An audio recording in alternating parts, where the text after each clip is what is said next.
You do not want to tear a rotator cuff from forcing progressive overload indefinitely. Your body just isn't made to do that. Colt and Holden are going to show you how to break through your plateau so you can safely make your shoulders look like boulders.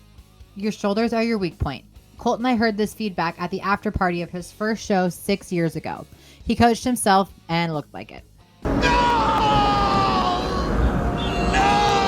He got his butt kicked due to conditioning because of a poor diet and lack of shoulder symmetry in proportion to his traps. Since then, Colt has been merciless on his shoulder work, hitting them 2 to 3 times a week as often as any other muscle group, because not only are they his genetic weak point, as they are for many of us, and he's got the injuries to prove it. Looking back, there's a lot of things he wishes he could have done differently. One of them is using this alternating rep method on dumbbells. Dumbbells are safer than a steel barbell for shoulder development because all 3 of the deltoid heads, especially the rear and side deltoids, are mostly slow twitch fibers.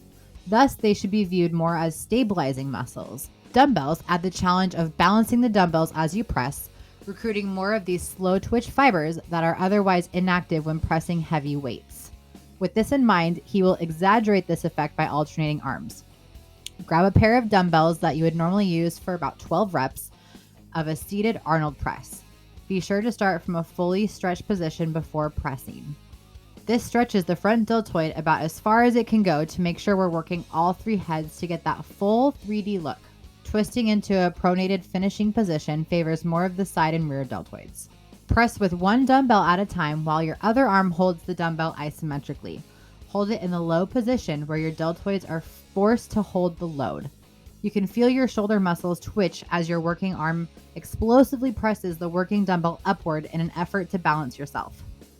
Be sure to start with your weak arm. This way you know that when you've hit failure, you've exhausted the side that needs more attention and your strong arm will not continue to grow and overpower your weaker side. You should fail after about 5 to 7 reps. Once you cannot perform any more alternated reps, force out an additional 5 reps with both arms together. Do not rest before pressing bilaterally.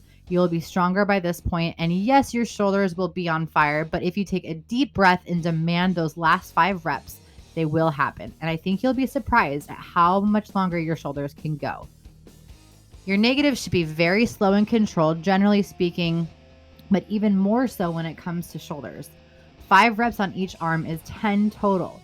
Add the 5 forced bilateral reps, and we're up to 15 reps. If each rep takes 1 second to contract and 3 seconds to descend, you're at about 40 seconds of total time under tension. That's the money zone for shoulder hypertrophy. It hurts, but knowing they are growing feels better. Thanks for watching, everyone. Be sure to follow Holden's journey on Instagram and make sure you're dialed in to our podcast to hear how his prep for his first ever show is coming along. He's 17 weeks from the open natural bodybuilding competition, eating lots of meat and lots of salt.